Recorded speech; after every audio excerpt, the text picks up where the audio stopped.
دوستای گلم سلام، خوش اومدین به ویدیوی جدید. توی این ویدیو میخوایم با هم یکی از گفتگوهای استارهای معروف دنیا رو ببینیم که در مورد رازهای پشت پرده صنعت پورن صحبت میکنه. پس با من همراه باشید. You have to think, why is the average life of someone who was in the sex industry or shot pornography 37 versus, what did you say, 78? Yeah. Like, that's insane. That's a huge jump.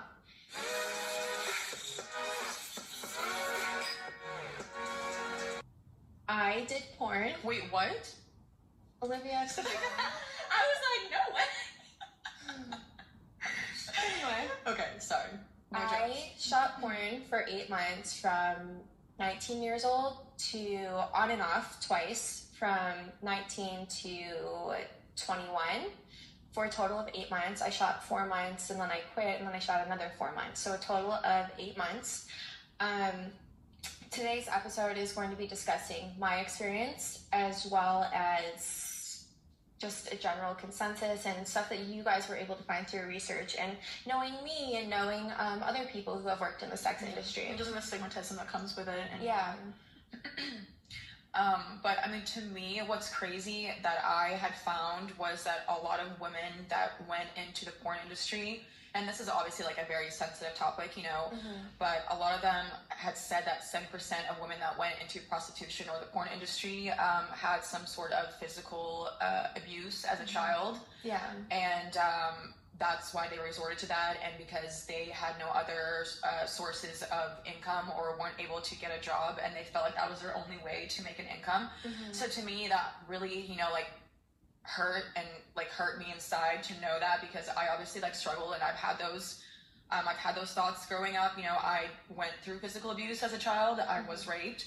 So I definitely have had those triggers of thinking like, oh, maybe this is my only way to make money, and maybe I should try this out. Maybe I should try escorting. Maybe I should try, you know, seeking arrangements. And I've had those temptations, but I think that sometimes growing up in a proper environment helps you to get out of that. So if you don't even have a proper environment, that's even scary, because then you have no one to give you guidance, you know, to do so. I've even had, just here in LA, when I was like 21-ish, I just was meeting with people for like job interviews or whatever, and I've had guys try to take advantage, and I've actually had someone tell me that like, you won't get anywhere in Hollywood or in LA without sleeping with people. I've had like high up business like men, you know, company owners say that, and they tell girls that.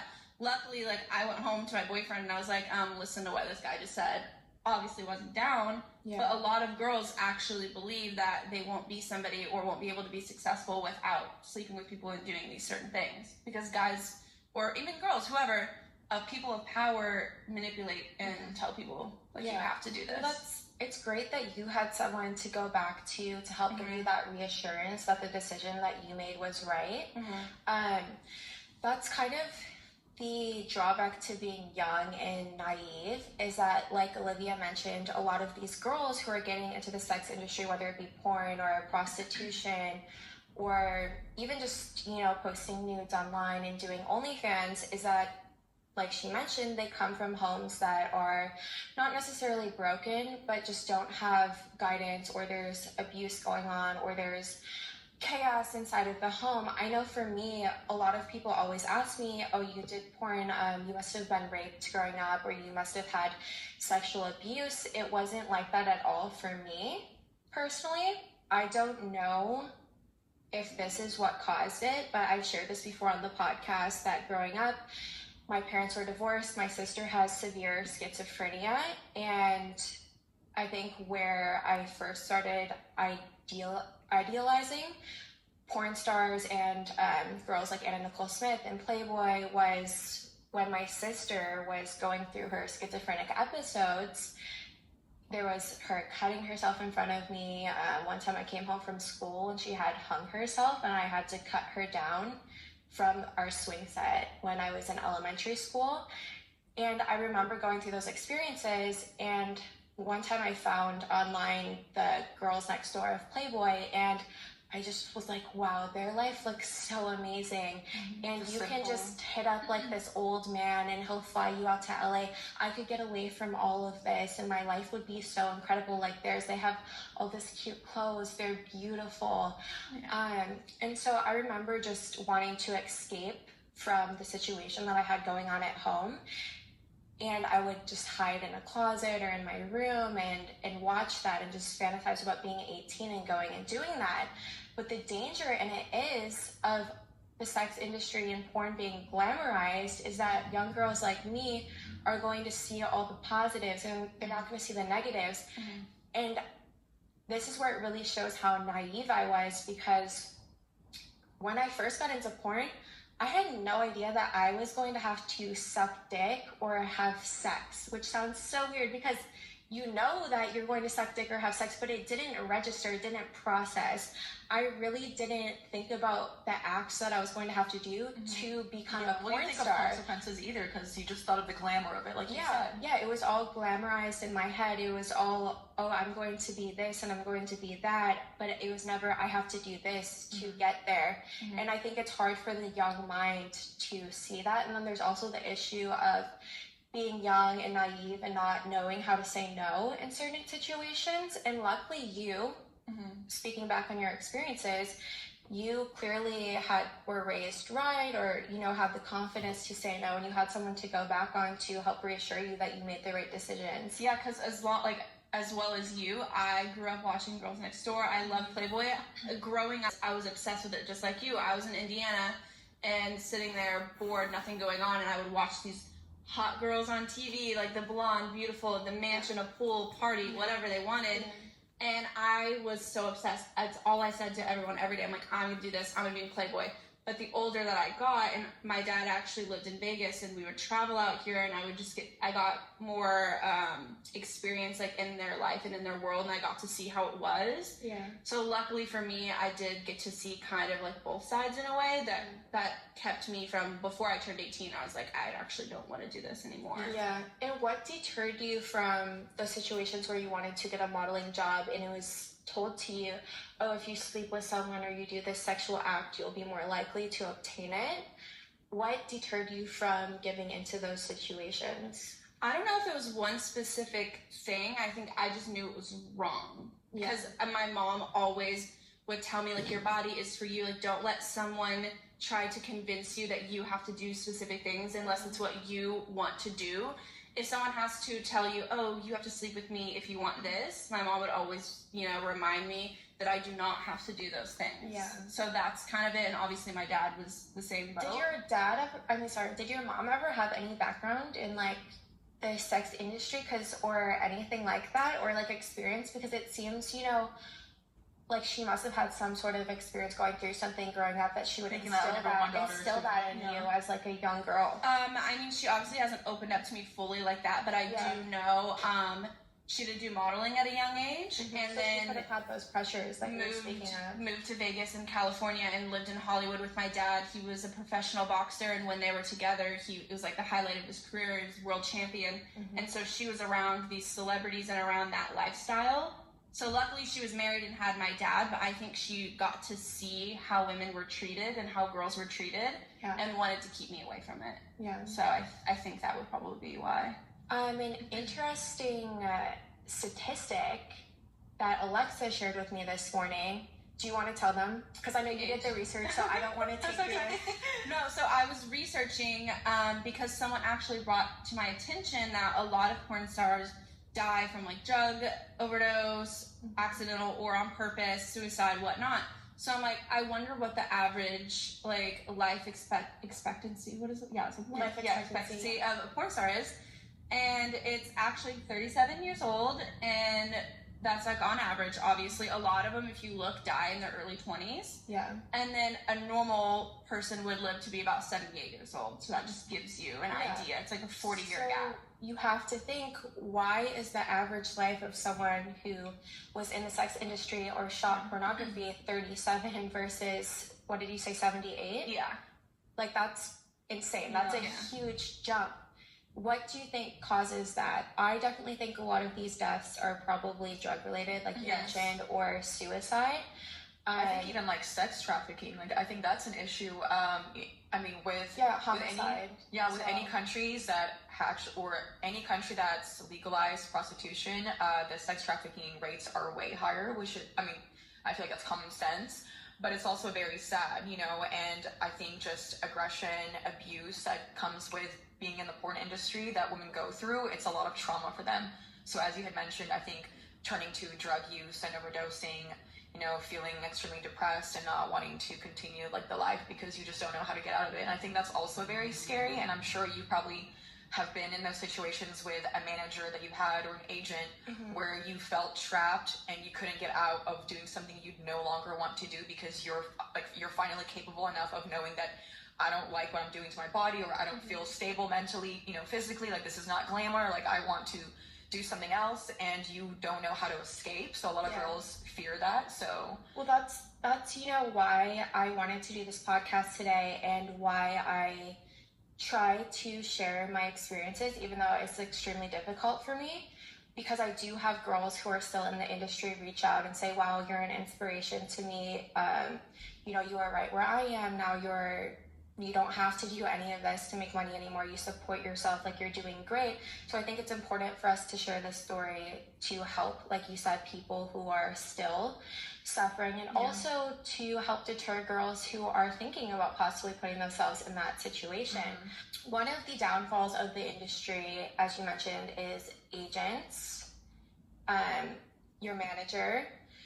I've had quite a few bad experiences with agents and managers. Just they're supposed to work for you, and they tell you that they work for you, but a lot of the pressures in the industry and the manipulation comes directly from the agents.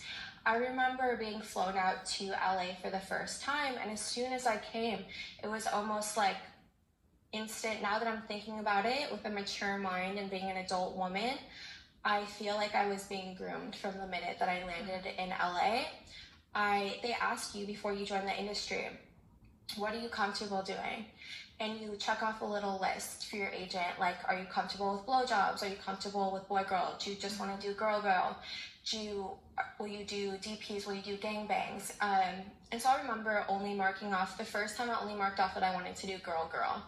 The initial agent who I signed with wouldn't sign me if I was only doing girl-girl. So I was basically forced to do boy-girl. Yeah. I never checked off the boxes for doing DPs, gangbangs, any of that like drastic stuff.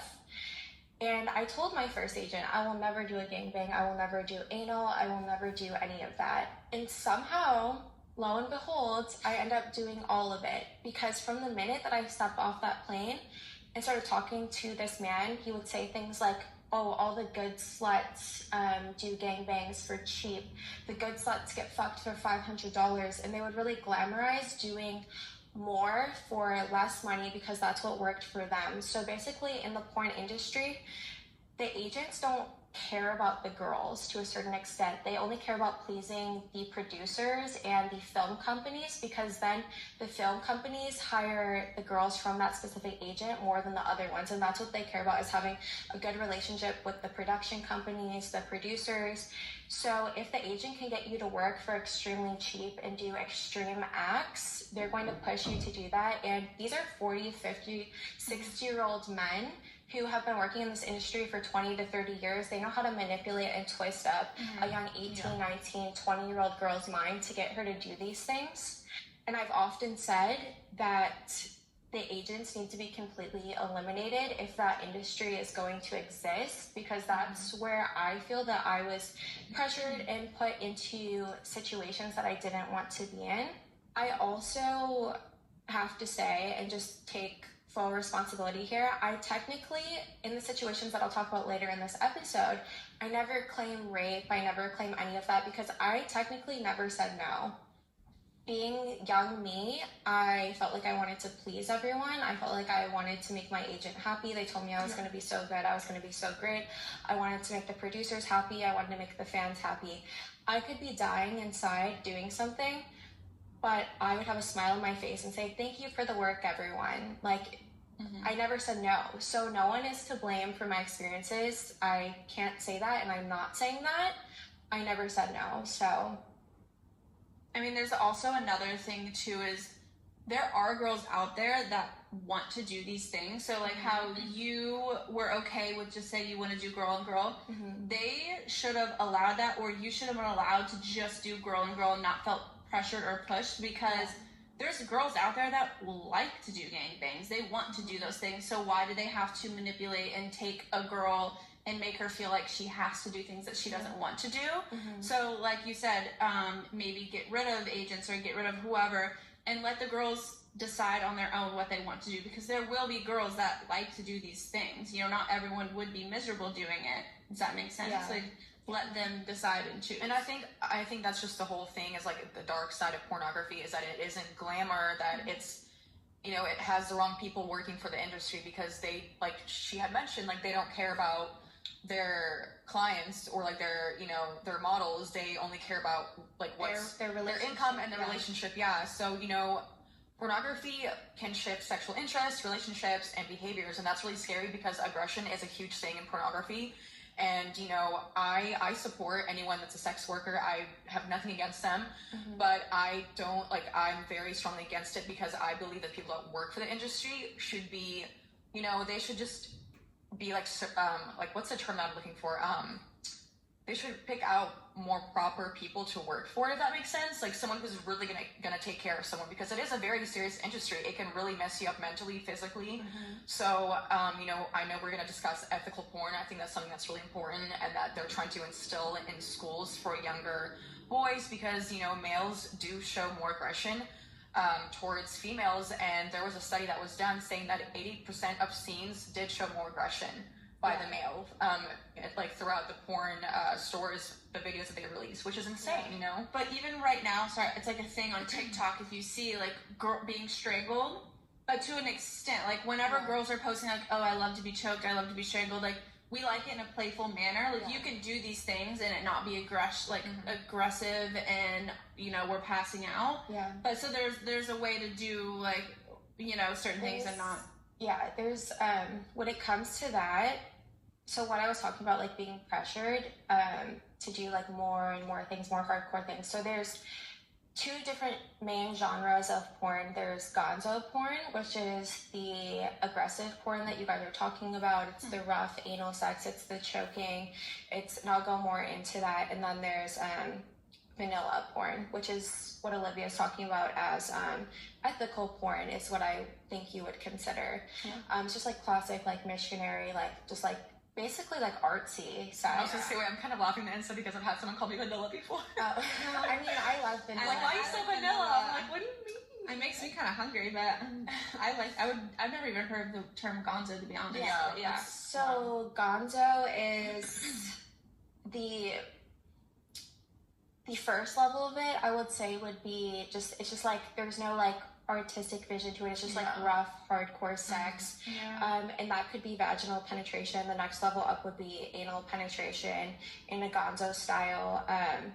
And then there's a level far more than that. And I would say that during my time in porn, I'm not sure what is like the hype right now in porn. It goes through like different phases.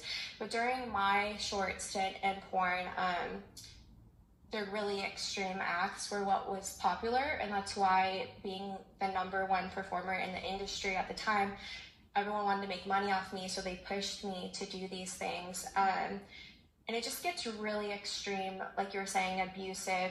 Did you ever go through those experiences where you had to do a scene where it was very aggressive and you just felt like into too much detail? Like, honestly, some of my experiences are really humiliating for me, and I wish that they never happened. There's stuff going on, like people getting pissed on, men are pissing inside of women's vaginas, assholes, down their throats. Sorry. Oh, don't cry.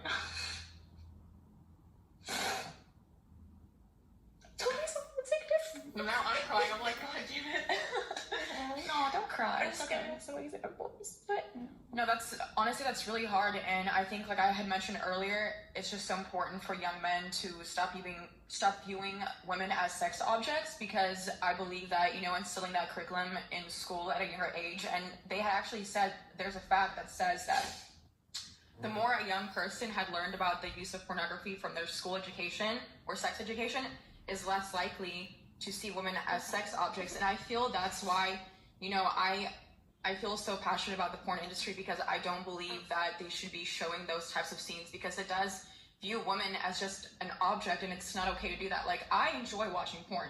Like, girl, like, you know, but like, I want to watch ethical porn. I want it to be normalized, and I want it to be taught to where it shouldn't be to where a woman is being abused and is, you know, like that the male is showing aggression, because that actually is going to translate into his relationships with women in the future, his wife. Like, it's actually statistically proven that it's going to show aggression in a marriage, in a relationship, and that's, I mean, how is that healthy? That's not healthy at all. Well, a lot of it is like young boys don't understand, and they think that this is normal and that's what girls want. So they've probably never been with a girl before, and they see these horrible things, and they're like, oh, this is how to please a girl. This is what I have to do. Yeah. This is what she wants. And then they, you know, do these things and they act certain ways, and they don't realize the effects that they're having on women. Yeah, well, they do say that serial killer and rapists are the ones who are consuming these extreme types of porns. A lot of serial killers, when they've gone through their search history, they're watching like these abusive porn, and there's tons of pornography on their search history. I mean, I'm not gonna lie. I obviously, like I said, I've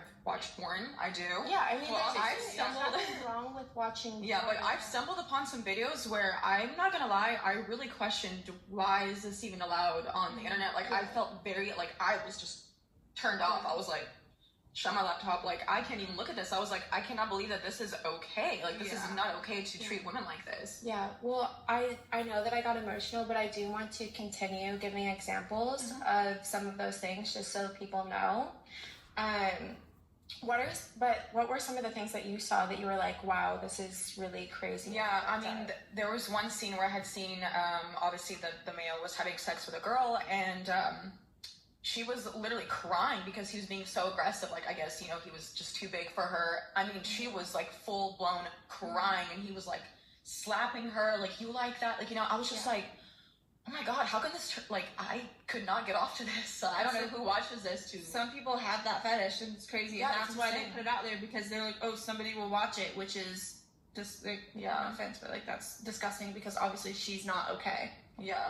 And I mean, to me, it's just, it really makes me sad, because I think of the girl and I think, wow, like, I could just see in her eyes that she did not want to do this scene, but she's doing it because of the reasons of, you know, she needs the money, or this is a flexible job for her right now. She was convinced, she was pressured, you know, she was manipulated into doing this by her agent, because he, you know, told her, like, it's either this way or the highway. Like, I can't even imagine how that girl felt having to do something that she clearly does not want to do. Like, this is not acting. Like, she's full-blown crying. You know, like, there's just no way she's acting and enjoying this, so. Yeah.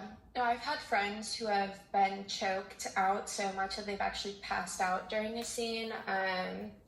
There's really just like crazy stuff going on that damages people's bodies for the rest of their lives. I luckily don't have any issues, but I've seen scenes shot in Europe where guys are literally punching into a girl's asshole like this, and like, she's going to have issues for the rest of her life due to this. And is it worth someone making a little bit of money and someone jerking off to it? One of the worst, honestly, I feel like I'm in denial sometimes, and I can't accept some of the things that I've done. There is one thing that, you know, I tried talking to a therapist about before, something that I had to do for a scene that was really rough for me. Basically, this guy had a bowl, and he like gagged me until I threw up into it, and then he like pissed in the bowl, and during the scene he asked me to drink it, and I didn't know how to say no. It was one of the most disgusting, foul scenes I ever had to do, and I'm telling a therapist this, and they don't even fucking know what to say to me. No one can relate. Like, no one fucking knows what to say about it. And so when it obviously, I don't know how like porn is shot. They don't tell you beforehand. Did they tell this guy to do these things, or did he just in his own brain? This one, my agent was actually very pissed about. Okay. And again, like, I'm not saying that I was raped. But you were put on the spot. I told this guy, like, yeah, I'm excited. Let's do this. I didn't know how to say no. I didn't I just wanted everyone to be happy. So I can't blame anyone. All that I can do now is make the best of my experiences and accept it, which is really hard for me to do. Sorry, what was your question again? I mean, no, like, I think you pretty much answered my question. But no, I was just gonna, chime in and say about how you had to do something that you didn't want to do, or you felt pressured. I definitely can relate to that, just even by like working at Hooters. I know me and you have worked there. I obviously have a little longer history of that, and I definitely was a sex object. Like, that's who I was viewed as working at Hooters. Clearly I was the complete opposite of that.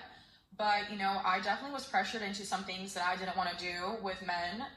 They had the audacity to ask me to literally go give them a hand job behind the dumpsters.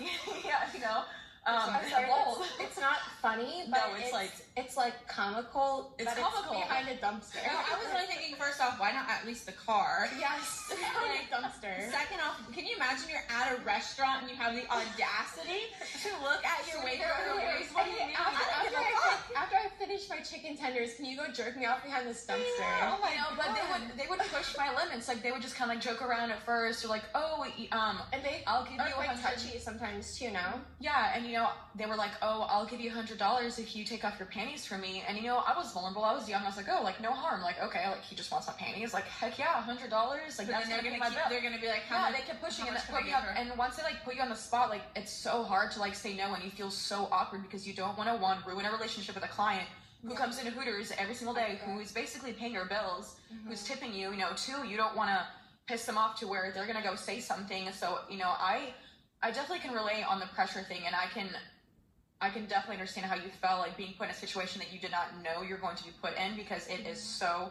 hard to get out of that. So, like, I definitely understand sex workers and the porn industry a lot more, just because I've had personal experiences that I can relate to. yeah. I think I've talked to you about this briefly, and I don't know her full story because obviously I've got to talk to her, but I told you I had a cousin that actually I found out did porn. And her and I were super close growing up, and she was kind of like my half cousin. So anyway, her dad lived in a different state. We kind of grew apart for a few years, but when I moved out here, we kind of rekindled. And she was obviously a lot different than I had remembered. And I remember my dad's friend being like, oh, she definitely, like, she's a sex worker. I'm like, no. Yeah. I end up finding out that she is, but now I've even shown you before and after pictures. Like, she's back home, very unwell and unstable, like, had a really bad drug problem. She now hears, like, voices in her head. Like, she was going through a lot of, like, obviously abuse and issues, and before that, like, she was a very normal girl, especially from what I remember. I looked up to her. She's my older cousin, and she looks completely different. I remember I was, like, showing you these things, and it's so crazy that, like, I got to, like, witness firsthand that it turned, like, a normal, like, my normal cousin into, like, now she is, like, in a mental asylum. Yeah, and so I would say that's definitely attributed, one, to probably the experience of shooting porn. And I'm not saying every scene and every shoot that I did was horrible. I'm saying that the handful that were traumatic for me were enough to do damage. There were probably 3 to 5 that were really traumatic for me, whether it was being sent to a set with someone who was way too old and I didn't even know who I was going to fuck, and I was disgusted the whole time because they were 80 years old, or one of the experiences that I just listed, or just being pressured into doing something that I was scared of doing because it was too extreme.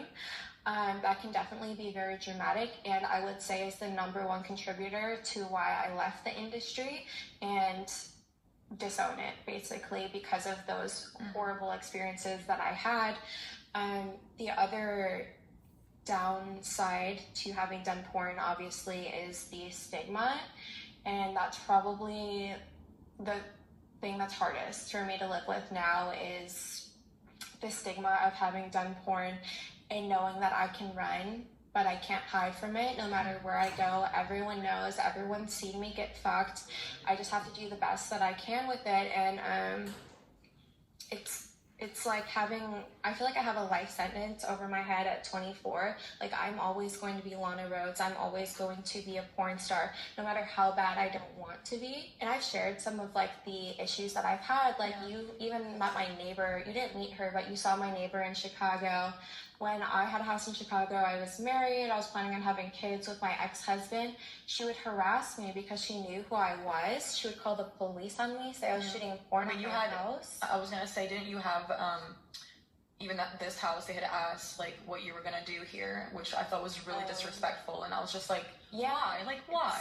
I mean, I can understand why they would ask. However, every time that it's brought up, and I'm just like, I'm a Mara Maple right now, it's extremely like hard for me. I'm like, why do I have to be reminded of this all of the time? Even Olivia went on a date the other day, and I went with her, and her date and his friend were asking me porn questions, and it's just like, I mean, come to find out, they were just disgusting males and had a fetish for porn. And yeah, but even you're obviously pissed because you're like, oh, he was supposed to be my date, but I'm literally wanting to kill myself because I don't want to be fucking reminded of this shit.